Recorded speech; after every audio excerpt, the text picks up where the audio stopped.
같이 보실 성경은 야고보서입니다. 야고보서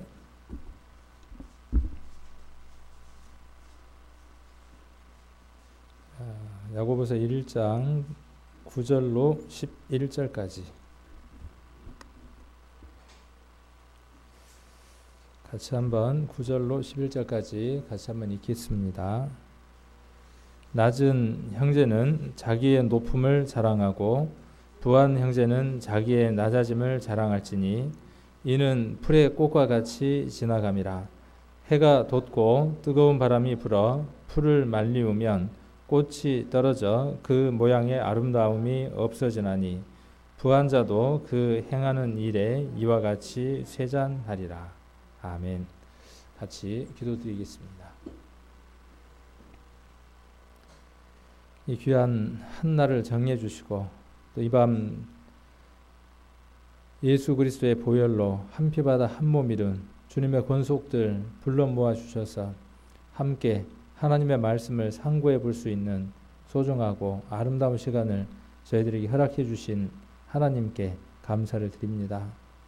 이 시간을 통해서 저희가 말씀을 좀 더 깊이 볼 수 있도록 인도해 주시고 그 깊은 하나님의 말씀들을 통하여 하나님의 생각과 하나님의 마음의 깊이들을 더 깨달아 알아나가고 저희들이 예수 그리스도의 심장을 더욱 마음 가운데에 간직하며 그 심장으로 뛰고 그 심장으로 생각하며 살아나갈 수 있는 귀한 사람들이 될 수 있도록 은혜 베풀어 주시기를 원합니다. 오늘 이 시간도 함께 해주셔서 귀한 시간으로 마음 가운데에 주님의 깨달음과 또 주님을 위해서 행할 수 있는 귀한 마음들 허락해 주시기를 원합니다. 한 시간 모든 것 주님께 의타가 없고 우리를 죄악 가운데에서 구원해 주신 고마우신 예수님 이름 받들어 기도드립니다. 아멘. 우리가 지난번에 그 야고보서를 통해서 그 두 마음을 품은 것에 대해서 한번 살펴보는 시간을 가졌습니다.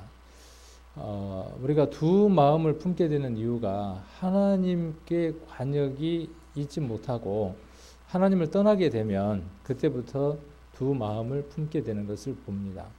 아담과 하와가 그랬고 또한 지금 구원받은 우리들도 여전히 하나님을 떠나게 되면 우리들 마음들은 두 마음이 될 수밖에 없는 것을 봅니다. 한 마음으로 살아가는 사람은 그 마음이 어디에 있는 사람이냐 하면 하나님 나라에 있는 사람들입니다. 그래서 지난번에 마태복음 6장 이야기를 하면서 보물이 있는 곳에 내 마음도 그곳에 있다 하는 말씀을 마태복음 6장을 통해서 우리가 살펴봤던 기억이 납니다. 저만 기억이 납니까? 괜찮습니다. 또 이렇게 쭉 드러났던 것들이요. 이렇게 다음에 성경을 보시다 보면 마태복음을 다음에 6장을 읽을 때에 이것이 지난번에 야고보서하고 같이 한번 이어졌던 것인데 하고 이렇게 또 생각이 나실 수도 있을 겁니다. 자, 그래서 우리가 두 마음을 품는 이유가 어디에 있냐 하면 우리의 보물들을 하나님 나라에 쌓아두지 못하기 때문에 그렇습니다.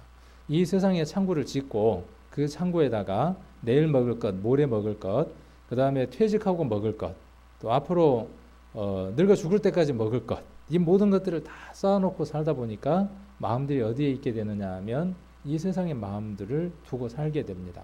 그리고 그 마음은 어떤 마음이 되느냐 하면 정한 마음과 한 마음이 될 수 없고 두 마음이 될 수밖에 없습니다.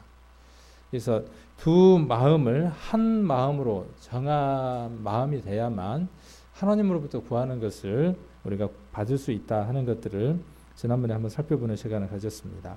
자, 오늘은 9절부터 또 시간이 되는 대로 이렇게 쭉 말씀을 한번 살펴보려고 합니다. 우리가 야고보서를 보면요, 느낌상 어떤 느낌을 한번 받아볼 수 있느냐 하면 교회 가운데에 그 위화감이라 그러나요? 잘 사는 사람과 못 사는 사람, 가진 사람과 가지지 못한 사람, 배운 사람과 배우지 못한 사람 사이에 갈등, 이런 것들이 교회 안에 있었구나 하는 것을 느껴볼 수 있습니다. 뒤에 가면 이제 그런 내용들이 아주 극적으로 이렇게 이제 표현이 되어 있는데 우리가 보는 이 9절과 10절에서도 무엇을 한번 생각을 해볼 수 있느냐 하면 그 뒤에 이야기하고자 하는 것에 대해서 복선으로 깔고 들어가는 것을 한번 생각을 해볼 수 있습니다. 교회 안에는 낮은 자가 있고 또한 부한 자가 있습니다. 물질적인 것도 마찬가지고 영적인 것도 마찬가지인 것 같습니다. 그래서 교회 가운데에서는 그들 간의 어떤 갈등들, 어려움들, 그래서 이것도 또한 무엇이라고 표현하고 있느냐 하면 시험이라고 이렇게 표현하고도 있습니다. 너희가 여러 가지 시험을 만나거든 이렇게 이야기하는 것 가운데에 이 시험도 함께 포함되어 있는 것을 봅니다. 그래서 우리가 야고보서를 살펴볼 때에 지난번에 몇 가지 시험에 대해서 우리가 한번 생각을 해보라 그랬습니까? 야고보서를 우리가 살펴볼 때에 우리에게 세 가지의 시험들이 있다는 것. 그래서 그 세 가지 시험들을 우리가 잘 분별하고 구분을 해야 할 필요가 있다는 것입니다. 하나님께서 우리의 믿음의 성장의 크기, 하나님을 얼마만큼 진실하게 신뢰하고 있는가 하는 것을 하나님께서 시험하시기도 하죠. 그것은 시험, 테스트 이렇게 이야기한다 그랬죠. 그 다음에 또 우리의 삶에 있어서 우리의 믿음을 지키기 위해서 때로는 무엇이 있느냐 하면 내가 하고 싶은 것이나 내가 즐기고 싶은 것들을 포기해야 하는 일들도 있습니다. 그런 표현에서 우리가 시련이라고 한번 생각해 볼 수 있는 단어가 있었죠.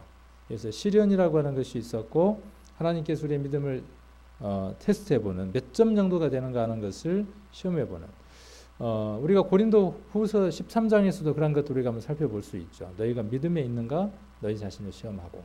그래서 그 시험이라고 하는 것은 뭐냐 하면 온전한 구원 가운데 있는가 하는 것을 시험하라 그 말이죠. 테스트 한번 해보는 거죠. 그리고 어떻게 하라는 것이냐 하면 확증하라는 거죠. 우리가 말 같은데 엉덩이 뒤에다가 뭘 새깁니까? 주인의 인장을 새기죠. 시뻘건 불을 달구어서 그 말 뒤에다가 주인의 표를 새기는 것처럼 우리들 몸에 바울이 그랬던 것처럼 예수의 흔적을 새기는 것이죠. 내가 그리스도의 것이라고 하는 것을 새기는 이것이 필요할 겁니다. 그래서 그런 시험들이 있고 시련이 있고 그 다음 또 무엇이 있느냐 하면 사단으로부터 오는 유혹이 있습니다. 그래서 유혹, 그 다음에 시련, 그 다음에 테스트 이렇게 세 가지를 야고보서를 두고 우리가 한번 생각을 해봐야 할 것이고요. 또 이것들을 그냥 따로 쪼개놓고 보기보다는 이 세 가지 것들을 한꺼번에 묶어놓고 보는 것도 바람직할 겁니다. 그래서 그 세 가지를 어떤 경우에는 뛸 수 없는 관계들과 또 불가분의 관계로 묶여있는 부분들도 있습니다. 그래서 그런 부분들을 우리가 잘 감지를 하시고 보시면 야고보서가 훨씬 더 이해가 되지 않을까 1장에서는. 그래서 여기 보시면 낮은 형제는 그랬습니다. 낮은 형제, 부한 형제, 교회 가운데에 가진 자와 가지지 못한 자의 문제점들 그런 부분들을 이제 뒤에 가서 우리가 한번 그런 부분을 한번 살펴보도록 하고 오늘은 여기 낮은 형제는 자기의 높음을 자랑하고 하는 이 부분만 가지고 한번 또 생각을 해보고자 합니다. 그리고 부한 형제는 어떻게 합니까? 지금 낮은 형제도 자랑을 하네요. 낮은 형제가 뭘 자랑합니까? 낮은 형제가 자랑을 해요. 뭘 자랑하냐 하면 자기의 높음을 자랑을 해요. 그리고 부한 형제는 뭘 자랑하느냐 하면 자기의 낮아짐을 자랑합니다. 그러니까 이것은 물질적인 것이라기보다는 물론 물질적인 것도 이제 포함을 할 수도 있겠지만 물질적인 것이라기보다는 이것들을 통해서 우리에게 알려주시는 것들이 또 있을 것 같습니다. 자, 성경을 한번 같이 찾아보겠습니다. 여기는 계속 볼 거니까 잡아놓으시고 고린도 후서를 한번 보겠습니다. 고린도 후서 8장입니다. 우리가 이런 성경들 한번 이렇게 연이어서 짝을 한번 지어보면 이 낮은 형제가 높아짐을 자랑한다 하는 것들이 어떤 것과 연관되는가 하는 것들을 쉽게 좀 이해를 하지 않을까 싶습니다. 자, 고린도 후서 8장 9절 같이 한번 읽겠습니다. 고린도 후서 8장 9절 우리 주 예수 그리스도의 은혜를 너희가 알거니와 고린도 후서 8장 9절입니다. 제가 제대로 찾았죠. 고린도 후서 8장 9절 다시 같이 읽겠습니다. 우리 주 예수 그리스도의 은혜를 너희가 알거니와 부유하게 계신 자로서 너희를 위하여 가난하게 되심은 그의 가난함을 인하여 너희로 부욕해 하려 하심이니라. 그래서 아까 야고보서에서 낮은 형제는 자기의 높음을 자랑한다 하는 이 자랑이 무엇이냐면 우리가 낮아지고 우리가 비천한 자가 되고 우리가 죄인이라는 사실을 깨달았을 때에 내가 인생 가운데에서 정말 죄를 먹고 마시고 살았던 사단을 떠났던 정말 심판받을 수밖에 없는 아주 낮은 자라는 것을 깨달았을 때 우리가 지난번에 그 뭉둥병자는 스스로가 하나님 앞에 나올 수 없는 대표적인 사람이 뭉둥병자라고 표현을 해드렸습니다. 그런데 삭개오라고 하는 인물은 어떤 인물로 제가 표현해드렸냐면 자발적으로 스스로 하나님 앞에 나아온 사람의 대표라고 한번 생각을 해볼 수 있습니다. 그래서 삭개오에게 표현되어져 있는 그 표현들을 보시면 여리고의 그렇죠? 여리고의 키 작은 삭개오 이렇게 표현이 되어져 있습니다.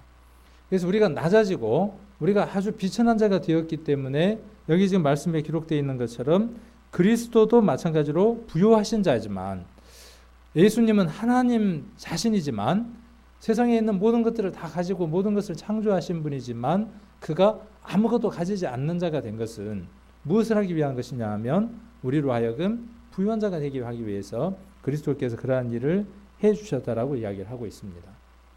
자, 6장도 한번 보겠습니다. 6장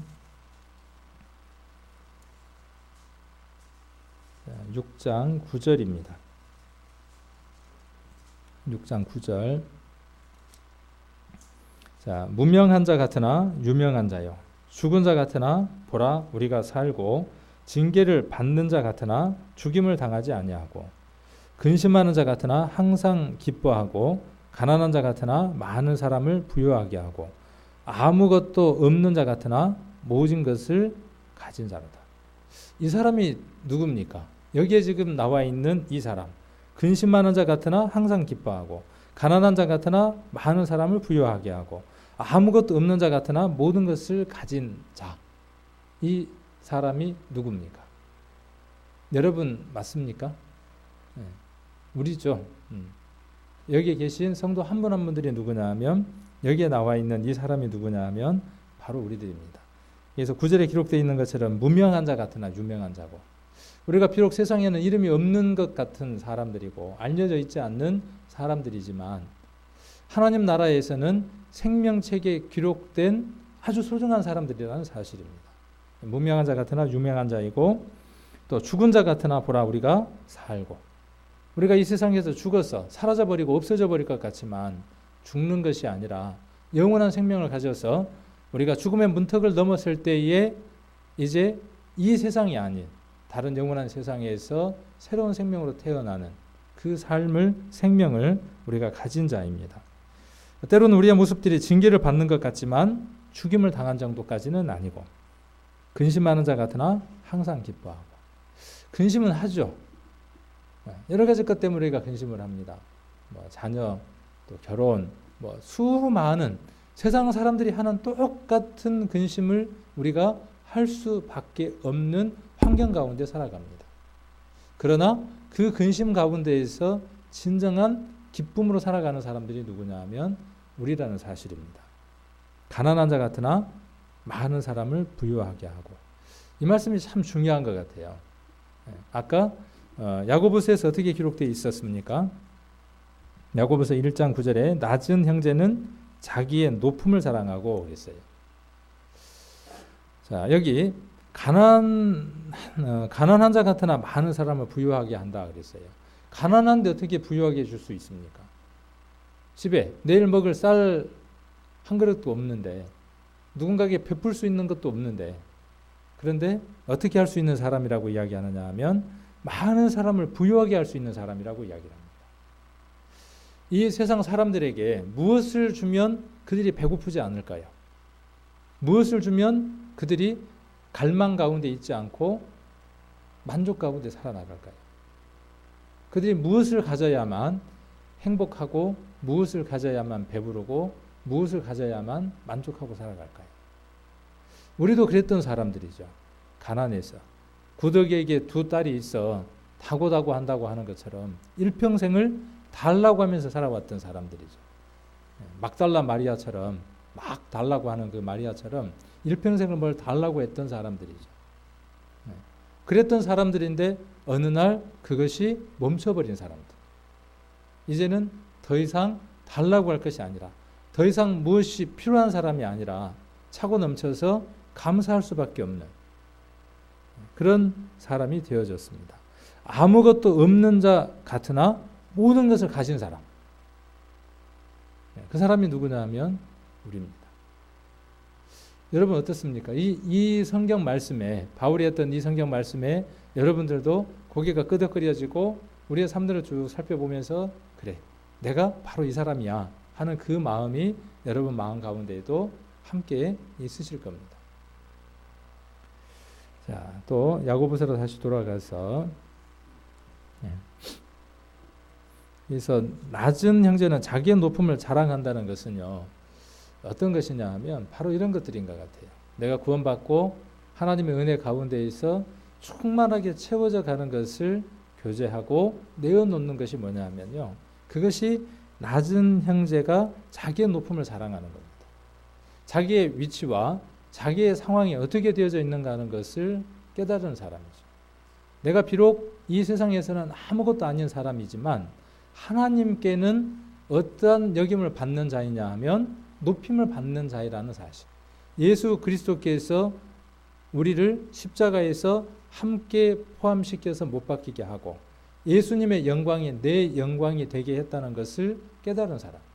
예수님의 죽음과 부활하심과 예수님 하나님 우편에 앉으셨다는 그 모든 사실들, 그리고 의의 면류관, 생명의 면류관들이 우리에게 준비되어 있다는 그 모든 것들을 깨닫는 사람들.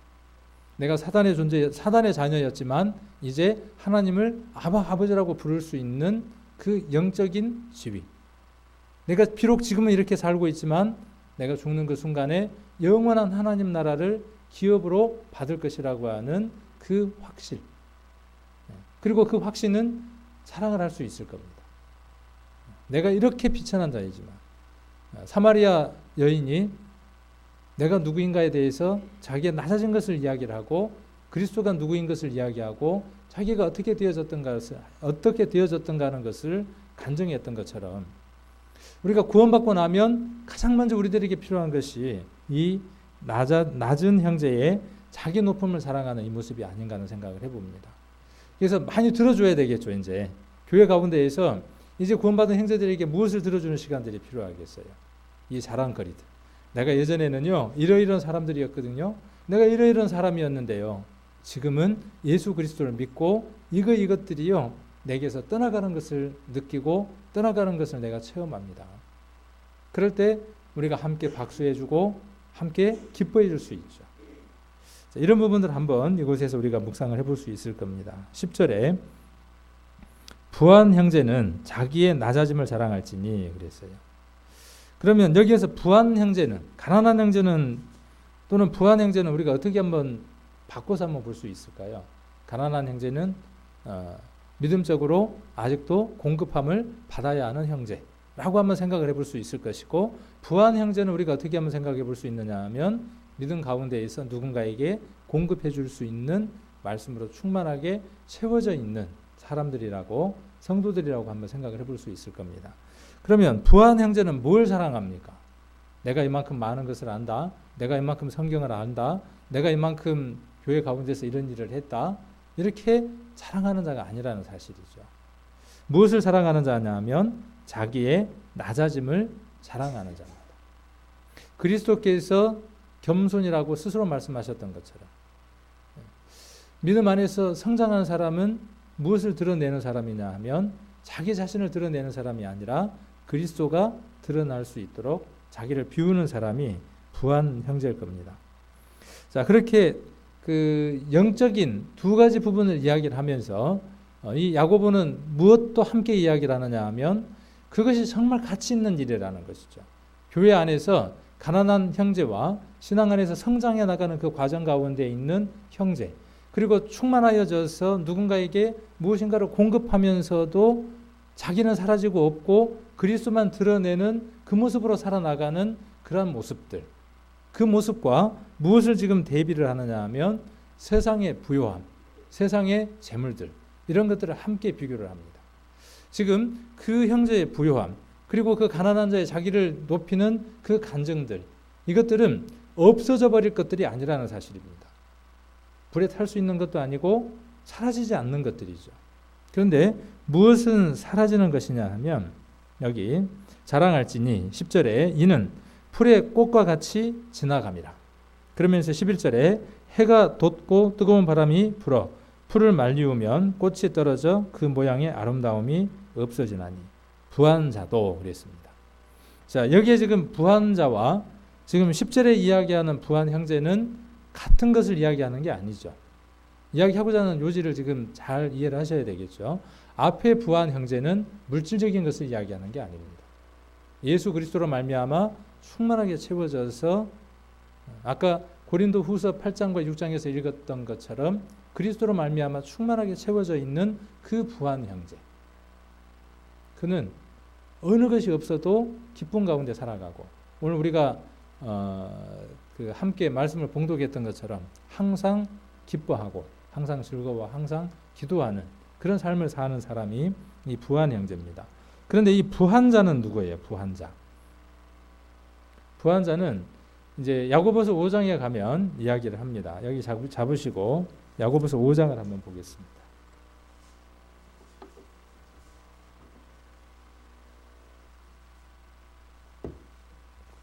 야고보서 5장. 자, 들으라 부한 자들아. 우리가 이 말씀을 1절부터 6절까지의 말씀을 쭉 읽으면서요. 두 가지의 방향으로 한번 생각을 해볼 수 있을 겁니다. 구원받지 못한 사람들을 두고 말씀하신 것이다 라고 이 말씀을 이해하고 바라보아도 무방할 것이라고 생각할 수 있고요. 교회 가운데에. 그 다음 또 하나는 구원받은 성도들 가운데에 물질의 포로가 되어져서 두 마음으로 살아가는 사람, 하나님과 재물을 함께 섬길 수 없다고 이야기를 했는데 하나님도 섬기고 재물도 갖고 싶어하는 사람, 그리고 거기에 매여져서 물질적인 것으로 만족을 누리고 살아나가는 성도를 두고 하신 말씀이라고 보아도 합당할 것 같습니다. 두 가지 다. 그래서 들으라 부한 자들아 너희에게 임할 고생을 인하여 울고 통곡하라. 너희 재물은 썩었고 너희 옷은 좀먹었으며 너희 금과 은은 녹이 쓸었으니 이 녹이 너희에게 증거가 되며 불같이 너희 살을 먹으리라. 너희가 말세에 재물을 쌓았도다. 보라 너희 밭에 추수한 품꾼에게 주지 아니한 싹시 소리 지르며 추수한 자의 우는 소리가 만군의 주의 귀에 들렸느니라. 너희가 땅에서 사치하고 연락하여 도살의 날에 너희 마음을 살찌게 하였도다. 너희가 옳은 자를 정죄하였도다. 다 죽였도다. 그는 너희에게 대항하지 아니하였느니라. 쭉 이야기하다가 6절에서는 어떤 느낌이 드느냐 하면 어떤 느낌이 들어요? 6절에서는 대항하지 않았다 하는 그는 너희에게 대항하지 아니하였느니라 하는 이 느낌에서 우리 성도님들 어떤 느낌을 받습니까? 그는 이제 이 글을 예수님이라고 볼 수 있는 견해도 있을 것이고요. 앞에 우리가 이야기했던 것처럼 4절에 이야기했던 것처럼 품꾼에게 싹을 주지 않았던 그것이라고 한번 생각해 볼 수도 있을 겁니다. 어떤 것이든 그 부분들을 통해서 우리가 한번 교훈을 얻어 본다면 구원받은 성도들 가운데에 그 10년 가운데에 하나님이 아닌 썩어서 없어져 버릴 것들로 10년 안에 가득 채우고 살아가는 사람. 어쩌면 우리가 뉴스라든가 세상의 많은 것들을 통해서 무엇을 듣느냐 하면 예수를 믿는다고 하는 사람들이 또 예수를 믿는 사람들 가운데에 지도자가 되는 사람들이 욕심 가운데에 최근에는 이제 그런 뉴스들이 없지만은 신발 밑에다가 달러 돈을 넣어서 외국으로 밀항을 했던 목사도 있었고 그런 부정적인 것들이 굉장히 많았던 것들을 기억하실 겁니다.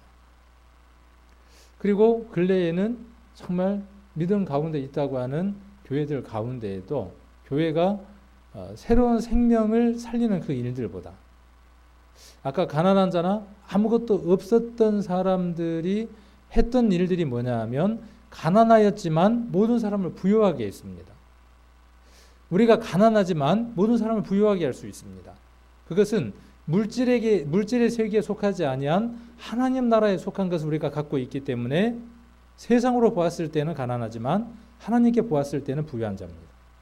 그래서 그들에게 이것을 주었을 때에 그들이 부유할 수 있는 겁니다. 교회의 사명과 성도의 사명과 하나님 앞에 우리의 사명이 무엇이냐 하면 그것을 나누는 것이고 그것을 충만하게 채우는 것인데, 교회가 어느 날 무엇으로 바뀌어져 가느냐 하면 건물을 아름답게 하는 것, 외형적인 것, 교회 수를 늘리는 것. 물론 거기에 무엇이 플러스 되어 있느냐 하면 복음을 전해야 하고 선교를 해야 하는 것이라고 명분을 세우기는 합니다. 그리고 교회가 이익이 되어지고 또 교회가 어떤 그 돈을 남길 수만 있다면 교회도 무엇을 하느냐 하면 돈들을 남겨서 많은 그 편의들을 교회 가운데 제공하고, 그것들이 어떻게 되느냐 하면 새로운 사람들을 모을 수 있는 방법들로 지금 만들어지고 있습니다. 지금 교회는 어떤 사람들이 교회를 가고 싶어 하느냐 하면요, 요즘은 교회 건물 어떻게 지어야 교회 성도들이 많아지느냐 하면 복합 건물을 만들어야 됩니다. 일단은 빚을 많이 내가지고 돈을 많이 만들어가지고 뭘 해야 되냐 하면 교회를 1층부터 시작해서 몇 층짜리 건물을 지어야 돼요. 그래서 그 건물 내에 무엇이 있어야 되느냐 하면 수영장도 있어야 되고요. 그 다음에 약국도 있어야 되고요. 여러 가지 시설들이 그 안에 다 들어있어야 됩니다. 운동센터도 들어있고, 그리고 거기에 뭐 하나 들어있어야 되냐 하면 교회가 있어야 됩니다. 그러면 오면 어떻게 할 수 있어요? 거기에 오면 모든 것들을 다 하고 갈 수 있는 거죠. 세상의 사람들은요, 교회로부터 무엇을 얻고자 하느냐 하면 그것을 얻고자 합니다. 교회에 와서 무엇을 얻어서 가고자 하느냐 하면 직장 문제도 해결하고, 그 다음 저녁 반찬거리도 거기서 준비해서 가져가고, 장을 봐서 그 안에 모든 게 다 있으니까 그런 곳으로 교회가 변하고 있고, 교회도 그렇게 방향을 잡아가고 있습니다. 과연 그것이 부요함을 줄 수 있는지. 그래서 야고보서에서는 뭐라고 이야기하느냐 하면 마지막 시대의 교회 모습들이 그런 모습이 될 것이라고 말씀하시면서 들으라 부한 자들아, 이렇게 말합니다. 세상 사람 눈에 보았을 때 교회는 지금 어떻게 되어져 있느냐 하면 정말 부한 형태로 되어져 있습니다. 모든 것들이 그 안에 다 갖춰져 있습니다. 기타도 배울 수 있고요, 드럼도 배울 수 있고요, 모든 것들을 그 안에서 다 배울 수 있습니다. 영어도 배울 수도 있고. 그러니까 어디를 가느냐 하면 교회를 갑니다. 모든 게 해결이 되니까. 근데 우리 교회는 오면 해결이 됩니까? 장가 보내주기도 힘들고, 시집 보내주기도 힘들고, 직장 문제도 해결해 줄 수도 없고, 해줄 수 있는 게 더 없네요. 몸이 아프다고 해도 의사가 있어서 뭐 딱히 낫게 해줄 수 있는 사람도 없고, 없는 것 투성입니다. 그러나 우리에게 이 세상에 없는 것 하나가 있습니다. 그들에게는 이 세상에 있는 것이 풍성합니다. 부요합니다. 여기 지금 기록되어 있는 것처럼요. 우리 성도님들도 교회 오는 목적이 그것 때문에 교회로 오십니까? 내 심령 안에 그런 것들을 채우기 위해서. 물질적인 것들. 혹 그렇다면 번지수가 바뀐 겁니다. 자, 이렇게 부한 자들, 부하려 하는 자들은 아까 야고보서 1장으로 다시 돌아가면 무엇과 같다는 겁니까? 풀의, 아까 10절에 풀의 무엇과 같아요? 풀의 꽃과 같아요. 여기 지금 꽃이 피었네요. 이렇게 저기 사회자석에도 있고 강대상에도 있는데, 이것이 다음 주까지 갈는지 알 수가 없죠. 이번 주 주일날은 바뀌어지겠죠. 마치 세상의 재물과 세상의 부요함은 그것과도 같습니다. 우리는 분명히 그것을 깨달았던 사람들인데 다시 어디로 돌아가는 것들을 보느냐 하면 예전으로 돌아가서 그것들을 붙들려고 합니다. 그래서 예전에 내가 해보지 못했던 것들을 다시 채워보려고 합니다.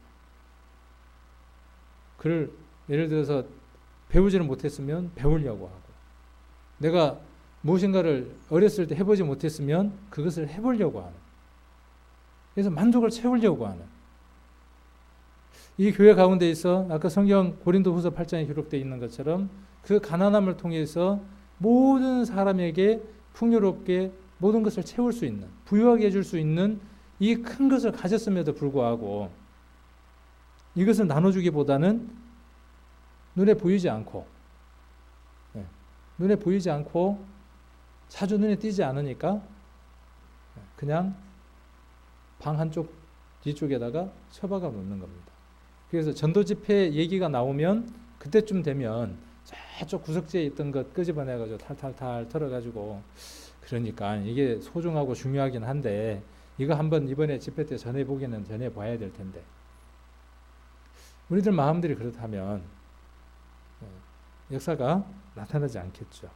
그래서 세상의 것들은 10절에 기록되어 있는 것처럼 풀의 꽃과 같습니다. 11절은 그것을 좀 더 부연 설명을 하는 겁니다. 해가 돋고 뜨거운 바람이 불어 풀을 말리우면 꽃이 떨어져 그 모양의 아름다움이 없어집니다. 세상의 것들은 그렇습니다. 머지않아 하나님이 이 세상을 태워버리는 그 불의 심판이 벌어질 때에 체질이 뜨거운 불에 풀어진다라고 기록하고 있죠. 그 체질은 이 체질을 이야기하는 게 아니죠. 나는 뭐 태음의 체질을 가졌어, 나는 소음인이야, 그 체질을 이야기하는 게 아닙니다. 몸의 체질을 이야기하는 게 아니라 모든 물질을 이루는 가장 기본이 되는 원소가 있습니다. 수천 수백 도가 돼도 녹지 않는 가장 기본이 되는 원소가 있습니다. 그 원소가 하나님이 내리는 불에 어떻게 되느냐 하면 풀어진다는 것입니다. 즉 다른 표현으로 이 세상에 견딜 만한 어떤 것도 남겨지지 않는다는 뜻입니다. 이 풀이 뜨거운 불에 그렇게 말려서 시들어가는 것처럼 마지막 때 그렇게 이 세상에 있는 부유하다고 하는 모든 것들은 다 없어져 버릴 것들이라는 것이죠. 그래도 만주가 살면 좋겠죠. 그래도 또 그게 있어야 무엇을 할 수 있습니까? 그게 있어야 우리가 생활할 수 있고, 그것이 있어야 무엇을 할 수 있느냐 하면 복음도 전할 수 있고, 그것이 있어야 교회가 유지돼 가고, 또 그것이 있어야 제가 또 생활을 해 나가고 하겠죠. 성경이 이야기하는 것은 거기에 마음을 두지 않는 것이죠. 그것이 목적이 되지 않는 것이죠. 예수님이 마지막 때가 되면 사람들이 시집가고 장가가고 사고 팔고 심는다 그랬죠. 자, 그게 죄입니까? 죄가 아닙니까? 시집가고 장가가고 사고 팔고 심고 하는 것 죄입니까? 아닙니다. 그 당시에 사람들은 어디에만 매여 있었다는 것이죠? 거기에만 매여 있었다는 것이. 무엇에 관해서요? 정말 부유한 것이 무엇인지를 찾지 않았다는 것이죠. 마지막 시대가 되면 같을 것이라고 표현했습니다. 지금도 여전히 조금 고급스러워진 것이지, 사람들은 무엇을 향해서 가느냐 하면 먹고 마시고 입고 자고 그 다음에 심고 팔고 사고 집 짓는 것들을 위해서 삽니다. 그것이 전부인 것으로 생각하고 사는 겁니다. 그러나 우리 인생의 목적이 거기에 있지 않다는 것을 우리는 너무나 잘 압니다. 우리에게 있는 모든 시간과 물질과 건강들은요, 이것들을 통해서 영원한 하나님 나라의 부요함을 가난한 마음을 가진 사람들에게 나눠주는 겁니다. 우리들 주변에는요, 삭개오처럼 중풍병자처럼 예수님을 만나야 하는 많은 사람들이 있습니다.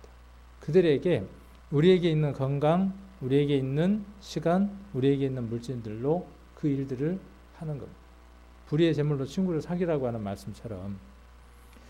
자, 이제 12절 한번 보겠습니다. 야고보서 1장 12절입니다.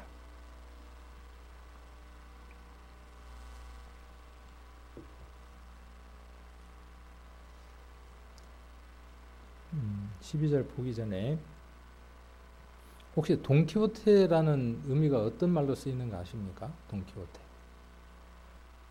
그 책을 제가 자세히 읽어보지는 못했는데 그 내용이 그런 것 같아요. 돈키호테라는 사람이 뭐 하는 사람이죠?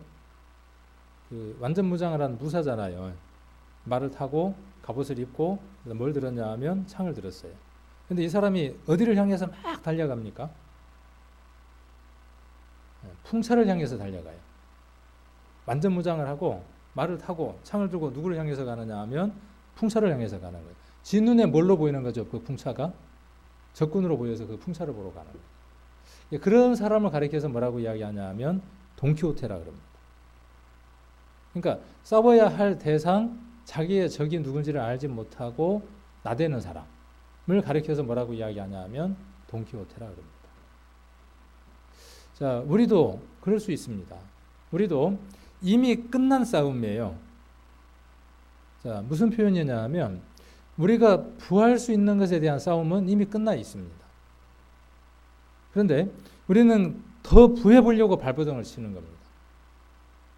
그래서 누가복음에 이런 비유를 했던 것을 기억하실 겁니다. 망대를 짓고자 하는데 비용이 얼마나 드는지 계산해 보지 않겠냐.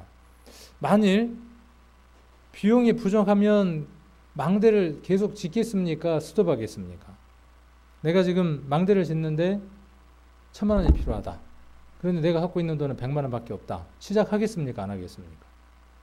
안 하겠죠. 자, 우리 인생들이 구원받은 성도들이 부하려고 하는 것, 부자가 되려고 하는 것, 이것에 대한 것들은 이미 끝난 것이다 그 말이에요. 왜? 불타서 다 사라져버릴 것들인데.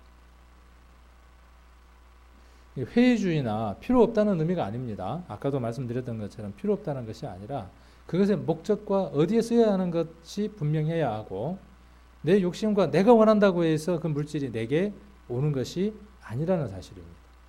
세상 사람들도 그러잖아요. 누가 누구를 따라야 돼요? 돈이 사람을 따라야 돼요? 사람이 돈을 따라야 돼요? 똑같은 말이에요. 사람이 돈을 따라야 됩니까? 돈이 사람이 따라와야 돼요. 세상에 사람들도 그렇게 이야기하잖아요. 살아본 결과가 뭐라고 이야기를 해요? 한만 돈 따라다녀 봐야 돈이 안 되죠. 뭐가 따라야 돼요? 돈이 사람을 따르면 내 돈이 되고 풍요롭게 되죠. 마찬가지인 것 같아요. 우리는 세상에서요 분명하게 결정이 나 있는 것 같아요. 그래서 그것처럼 재물에 관해서는요, 재물에 관해서는 이미 어떻게 되어져 있느냐 하면 망대를 짓는 것처럼 이미 계산이 끝나 있는 겁니다. 싸워봐야 안 되는 거예요. 적이 2만 원을 데리고 오는데 내게 만의 군사밖에 없어요. 그럼 어떻게 해야 됩니까? 화친을 청하든지 사신을 보내서 그렇게 누가복음에서 이야기를 하고 있죠.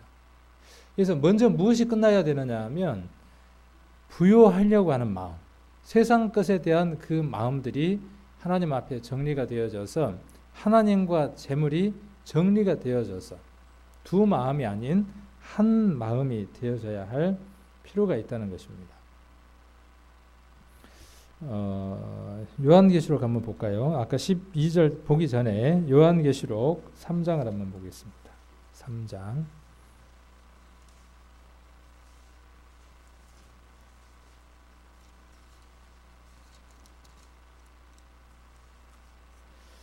자, 3장 보기 전에 2장 8절 먼저 한번 보겠습니다. 2장 8절. 자, 여기 서머나 교회가 나옵니다. 2장 8절에 서머나 교회 사자에게 편지하기를 처음이요 나중이요 죽었다가 살아나신 이가 가라사대 내가 내 환난과 궁핍을 아노니 실상은 내가 부유한 자라 자칭 유대인이라 하는 자의 회방도 아노니 실상은 유대인이 아니요 사단의 회라. 여기 지금 9절에 보니까 내가 내 환난과 궁핍을 아노니 실상은 내가 부유한 자라 그랬습니다. 세상을 살아나가는 모든 그리스도인들은요 9절에 기록되어 있는 것처럼 환난과 궁핍 가운데 처해져 있습니다. 정도의 차이는 있지만 그러나 실상은 어떤 사람들입니까? 실상은 부유한 자입니다. 라고 누가 말씀하셨습니까? 라고 누가 말씀하셨냐 하면 처음이요 나중이요 죽었다가 살아나신 이가 말씀하셨어요. 주님께서 우리에게 뭐라고 말씀하시느냐 하면 우리가 환난 가운데 있을 것이고 때로는 궁핍 가운데 있을 것이지만 이 세상에서 가장 부유한 자가 누구라고 이야기를 하느냐 하면 우리라고 이야기를 합니다. 서머나 교회, 서머나라는 뜻은요 몰약이라는 뜻을 갖고 있답니다. 몰약은 치유제로 쓰였죠. 교회는 그렇게 치유제의 삶을 살아야 하죠. 비록 궁핍하고 환난 가운데 있지만 그 부유함으로 많은 사람을 풍요롭게 하고 부유하게 하는 사람들이 그런 교회가 온전한 교회일 겁니다. 3장을 한번 보겠습니다. 3장 14절부터 한번 보겠습니다. 라오디게아 교회의 사자에게 편지하기를 아멘이시요 충성되고 참된 증인이시요 하나님의 창조의 근본이신 이가 가라사대 내가 내 행위를 아노니 내가 차지도 아니하고 더럽지도 아니하도다. 내가 차든지 더럽든지 하기를 원하노라. 내가 이같이 미지근하여 더럽지도 아니하고 차지도 아니하니 내 입에서 너를 토하여 내치리라. 내가 말하기를 나는 부자라 부요하여 부족한 것이 없다 하나. 아까하고는 좀 반대네요. 아까 서문화 교회하고는 반대네요. 이 교회 사람들은 아까 야고보서 5장처럼 어떻게 생각하고 살아나갑니까? 부유하다고 생각하고 살아나가는 거예요. 이 교회는요, 아까 라우디아라고 하는 이 교회의 지리적인 환경은 어떤 특성을 갖고 있느냐 하면 그 전에 제가 한번 해드렸는가 모르겠어요. 온천수가 흐르는 곳이 있습니다. 파목갈레라고 하는 곳에서 온천수가 흐르고 그 온천수를 수로를 통해서 공급을 받습니다. 그 다음 한쪽에서는요, 시원한 물이 흐르는 곳이 있는데 그 시원한 물이 흐르는 곳에서 무엇을 공급받냐 하면 찬물을 공급받습니다. 그래서 더운 날도 시원한 물을 먹을 수 있고 추운 날도 따뜻한 물을 먹을 수 있는 그런 환경 가운데 있었던 교회. 그런데 그것이 두 곳이 만나는 지점, 그 지점은 어떤 상황이 되겠어요? 온천수 따뜻한 물이 흐르고 그 다음에 시원한 물이 흘러서 만나는 지점이 되면 어떻게 되겠습니까? 그 지점에 있었던 교회, 그 교회를 두고 예수님이 지금 뭐라고 말씀하시느냐 하면 차지도 아니하고 더웁지도 아니하다 이렇게 표현을 하고 있습니다. 지난번에 우리가 사복음서를 배울 때도 그렇게 이야기했지만 예수님은 지명, 그 다음에 그 문화적인 것 모든 것들을 치밀하게 계산하고 비유하고 말씀하셨다고 제가 또 책에서 읽은 것들을 우리 성도님들하고 함께 교제했던 것들이 기억이 납니다. 이 교회도 마찬가지입니다. 그런 환경들을 통해서 지금 성령이 그 교회에다가 이야기하고 있는 겁니다. 이 지역은 상업이 발달했고 금융업도 발달을 했고 그 다음에 의료술도 아주 발달했던 곳이 어디냐 하면 이곳입니다. 그래서 이곳에 안약은 굉장히 인기가 있었고 약발이 좋았답니다. 그래서 많은 곳에서 와서 그 안약을 사가지고 갔습니다. 그런 내용들, 배경들을 갖고 이 성경을 보면 훨씬 더 이해가 더 쉬울 수도 있습니다. 그러니까 얼마나 부유하고 얼마나 만족하겠습니까? 요즘 아까 말씀드렸던 그 교회들처럼 교회 안에 의사도 있고 교회 안에 장사꾼도 있고 교회 안에 많은 사람들이 있는 겁니다. 그러니까 뭐라고 이야기하는 거죠? 교회가 부자다, 풍요롭다. 혹간에 우리도 이런 이야기를 한 적이 있죠. 우리가 이렇게 있으니까 부족한 게 없다. 우리 교회 안에 뭐 모든 인원들이 다 있더라. 풍족하더라. 우리가 부족한 것이 없더라. 이렇게 말하기도 하죠. 물론 어느 면에서는 맞기도 하지만 어쩌면 그것이 조금 더 지나버리면 어떻게 될 수 있느냐 하면 이 교회들처럼 하나님은 빠져버린 그런 부유함이 될 수도 있다는 겁니다. 17절에 내가 말하기를 나는 부자라 부유하여 부족한 것이 없다 하나 내 곤고한 것과 가련한 것과 가난한 것과 눈먼 것과 벌거벗은 것을 알지 못하도다. 오늘날 수많은 교회들이요 이렇게 벌겨벗겨져 있습니다. 또 구원받은 성도들도요 벌겨벗겨진 상태로 살아가는 사람들도 있습니다. 제가 이사야 성경을 자주 이야기하면서 이렇게 비유하잖아요. 구원받은 사람들은 옷을 여러 겹의 옷을 입는데 가장 먼저 입어야 하는 옷이 뭐냐 하면 속옷입니다. 그래서 부끄러운 수치를 가리는 속옷, 보수의 속옷이 있어야 하고 거기에다 뭘 입느냐 하면 겉옷을 입죠. 의의 겉옷을 입고 거기에 뭘 입느냐 하면 심장을 보호할 수 있는 갑옷을 입고 호심경이라고 하는 걸 입고 머리에 구원의 투구를 쓰고 에베소서라든가 여러 성경에 보면 띠도 두르고 신발도 신고 방패도 갖추죠. 이런 모습들로 무장이 되어진 상태로 무엇을 해야 되느냐 하면 사단과의 싸움을 해서 승리하는 사람들이 돼야 되는데 다 벌거벗고 있는 거예요. 방패도 없고 그 다음 칼도 없고 호심경도 없고 옷도 없고 그런데 뭐 하나는 겨우 간직하고 있습니까? 그래도 다행히 뭐 하나는 간직하고 있어요. 팬티는 차고 있네. 부끄러운 수치는 겨우 가렸어. 구원은 받았다고. 그것도 자랑이라고 그 팬티를 차고 온 천지로 돌아다니면서 자랑을 하고 돌아다녀요. 제가 그렇게 표현들을 많이 하잖아요. 결코 자랑이 아닙니다. 귀한 것이긴 하지만 비싼 속옷, 수천 수억짜리 비싼 속옷을 아담과 하와에게 입혔던 그 가죽옷을 예수 그리스도라고 하는 보혈로 우리에게 입혀주신 그 속옷, 너무나 귀하고 소중한 것이지만요. 그것 위에 무엇이 필요하냐면 의의 겉옷이 필요하다는 것이죠. 그 옷이 없는 사람은 벌거벗고 있는 것이죠. 그러면서도 입고 있다고 생각하는 사람들도 있습니다. 이 교회가, 우리 지금 14절에 나와 있는 교회가 그런 교회들입니다. 가난했고요. 하나님 앞에는 가난했습니다.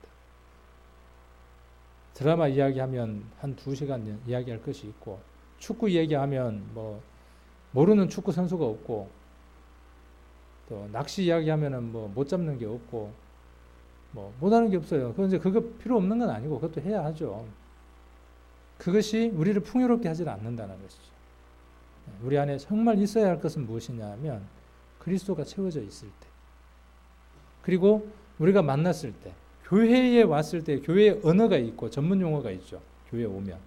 교회 안에 왔을 때에는 우리 안에 느껴지고 배워지고 충만하게 채워졌던 그것들을 나누는 것이죠. 근데 이 교회는 부한 것이라고 생각하고 나눴지만 실상은 가난한 것이었어요. 그리고 눈도 멀어 있었어요. 제대로 보지를 못하는 거죠.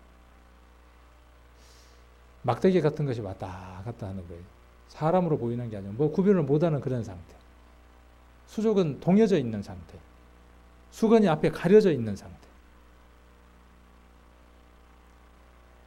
말씀으로 충만하게 채워지지 못해서 묶인 손과 발이 풀어지지 못한 상태. 그래서 누군가에게 복음을 전하려고 하는 의지도 움직임도 없는 상태. 저 사람이 지금 지옥으로 빨려 들어가고 있는데 그것을 보지 못하는 눈먼 상태. 내가 지금 하나님이 원하시지 않는 길을 걷고 있는데 그 길을 내가 보지 못하는 눈먼 상태. 그런 상태에 있습니다. 18절에 내가 너를 권하노니 내게서 불로 연단한 금을 사서, 믿음을 얘기하는 것이죠. 사서 부요하게 하고 흰옷을 사서 입어. 이거 어디에 팝니까? 안 팝니까? 지금 18절에 나와 있는 이것은 어디에서 살 수 있는 겁니까? 살 수가 없는 것들입니까? 돈 주고 살 수가 없는 거예요. 어디에도 팔질 않습니다. 어느 가게에서 이걸 팝니까? 안 팝니다.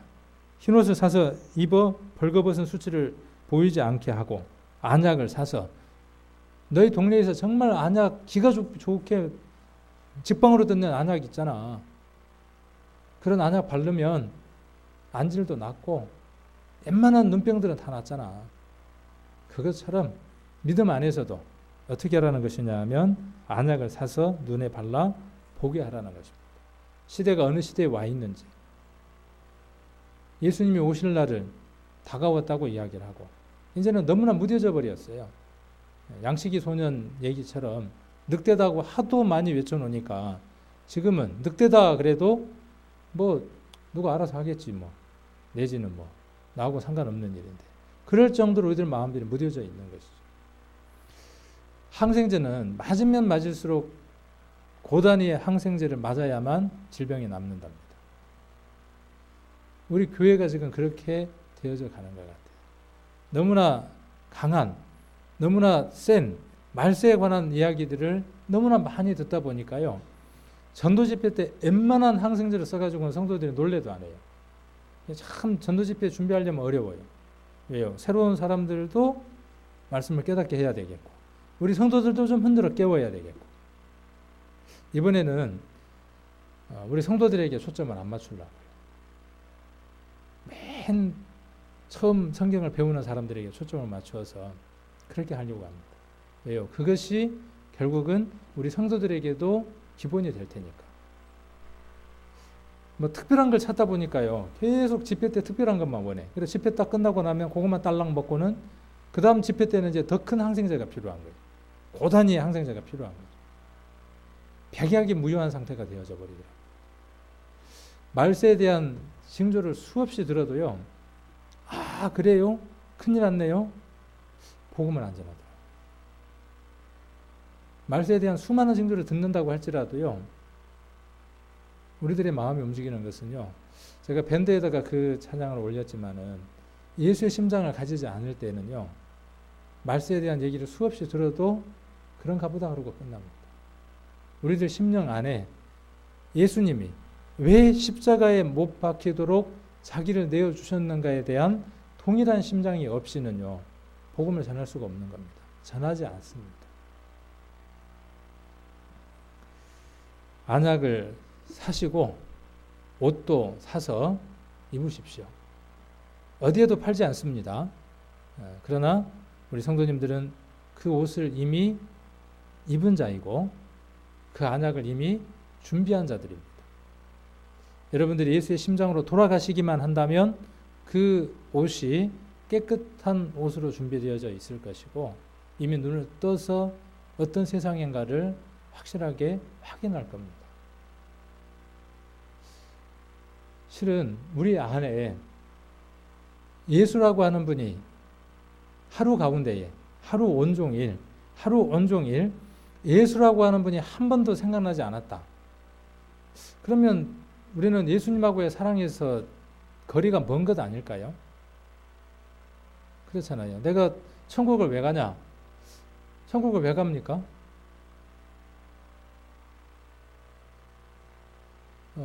처녀 총각이 결혼을 왜 합니까?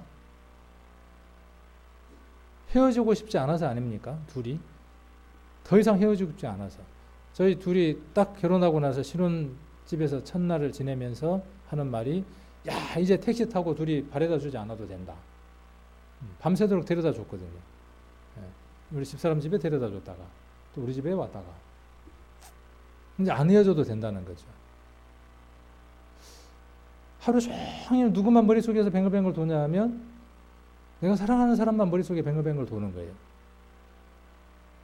안 그렇던가요? 사랑하는 사람이 생기면 자식을 어디 타지로 학교를 보내놓으면 생각이 안 나던가요? 이제 저는 좀 생각이 덜 나더라고요. 처음에는 많이 나더니 카톡도 하고 뭐 목소리도 한 번씩 듣고 하던 것들이 요즘은 이제 토요일이나 일요일 되면 이제 그래도 일주일에 한 번 해야 되겠다 싶어서 이제 카톡으로 보이스톡으로 이제 전화도 한 번씩 하고 하는데 그래지는 겁니까? 예수님하고 우리의 관계가 그래지는 겁니까? 하루 온종일 가운데에 예수님의 그 모습이, 예수님의 발자국이, 그리고 예수님의 그 음성이, 예수님하고의 대화가 하루 온종일 한 번도 없었다면 내가 주님을 사랑합니다라고 하지만 실상은 그러지 않을 수도 있다는 거죠. 천국은 내가 주님을 사랑하기 때문에 이제 두 번 다시 헤어지지 않는 그 장소로 가는 겁니다. 거기에 가서 그분과 영원히 사는 거예요. 우리는 이 세상에서 그 사랑을 만끽하고 사는 겁니다. 고린도전서 13장에 믿음, 소망, 사랑이라 그랬죠. 근데 그 중에 제일이 뭐예요? 사랑이에요. 왜 사랑일까요? 믿음은 이 세상을 사는 날 동안에만 필요합니다. 하나님 나라에서는 믿음이 필요 없어요. 왜요? 온전한 믿음은 이루어져 있기 때문에 믿었다가 안 믿었다가는 그런 믿음이 아니에요. 온전한 믿음이 와버립니다. 소망도 무엇입니까? 세상을 사는 날 동안에만 소망이 필요합니다. 바라는 것이에요. 간절히 소망하는 것이에요. 그러나 사랑은 그렇지 않습니다. 사랑은 이 세상에서 나누었던 그 사랑을 그대로 어디에서 나누는 거냐 하면 영원한 하나님 나라에서 2부에서 이어가는 겁니다. 그래서 사랑이 제일입니다. 여러분과 예수님과 나누었던 그 사랑은요, 하나님 나라에서 2편으로서 더 깊어진 사랑으로 누리고 살아가는 겁니다. 우리 성도님들 심령 안에 이 예수님이 자리 잡고 계시는지, 그리고 이 예수님이 내 심령 안에 매일 샘솟듯이 샘솟고 있는지, 그리고 그분을 만나고 싶고 그분을 만져보고 싶고 그분의 음성을 매일 듣고 있는지. 예수를 믿는다는 것은, 구원을 받았다는 것은요, 바로 그걸 겁니다. 우리는 쉬이 잊어버리기 쉽고 또 다른 일들을 하다 보면 그 일에 매이기 쉽기 때문에 우리에게 이렇게 예배의 시간이 있고 우리에게 이렇게 만남의 시간들이 있을 겁니다. 우리 성도님들 삶들 안에 정말 그러한 시간들이 있었으면 좋겠습니다. 세상은 불타서 사라져 버릴 것들입니다. 여러분들이 가지고 있는 시간, 물질, 건강, 그것들이 예수의 심장을 가진 그것에 유용하게 쓰이기만 한다면 하나님 나라에서 귀한 것으로 돌려받을 겁니다. 국민연금 제가 한번 이야기 해드렸던가요? 국민연금. 연금 중에 제일 이익이 많고 많이 돌려받는 게 뭐냐면 국민연금이죠. 많이 넣을 수도 없죠. 일정 한정이 되면 더 이상 못 넣잖아요. 그런데 예를 들어서 넣는 것만큼 다 돌려받는다. 그러면 사람들이 다 어디로 몰리느냐 하면 국민연금으로 몰릴 거예요. 예를 들어서 한 달에 20만 원씩 넣는데 70세가 돼가지고 한 달에 30만 원씩 죽을 때까지 받는다. 자, 계산 한번 해보세요. 얼른 30년 동안, 아니 30년은 너무 많습니까? 아니면 20년 동안 한 달에 20만 원씩 넣어서 70세가 돼가지고 죽을 때까지 30만 원 받는다. 그러면 어떻게 하시겠어요? 그래도 먹고 살 돈이 없으면 못 내죠. 어쩔 수 없어서 못 내기도 하긴 합니다. 그런데 좀 돈 있는 사람들은 어떻게 하겠어요? 수지타산이 분명히 맞는 거잖아요. 그러면 어떻게 하느냐 하면 빚을 내서라도 어떻게 하느냐 하면 할 겁니다. 예를 들어서 5만 원을 넣는데 5만 원씩 10년을 넣는데 20년을 넣는데 70세가 돼가지고 죽을 때까지 100만 원을 탄다. 그럼 어떻게 하시겠어요? 5만 원 없더라도 어떻게 하겠어요? 옆집에 가서 꿀 거 아니에요. 5만 원 정도는 꿀 수 있잖아요. 20년 동안. 20년 동안 5만 원 못 꾸겠습니까? 그렇게 해서 넣어놓으면 70세가 돼서 100만 원씩 돌려받아. 얼마나 수지 맞는 장사입니까? 근데 그거보다 더 수지 맞는 장사가 뭐냐면요. 여러분들이 복음을 전하는 데에 소용된 시간과 물질과 건강들입니다. 이것은 70세부터 죽을 때까지가 아니라 얼만큼 돌려받습니까? 영원한 하나님 나라에서 영원토록 돌려받는 겁니다. 안약을 사서 바르십시오. 안약을 사서 발라서 계산을 하십시오. 아까 망대를 세울 때 계산한다 그랬잖아요. 계산을 해보면 어떤 게 수지 맞는 장사인지 나올 겁니다. 큰 것 아니어도 됩니다. 작은 것이면 됩니다.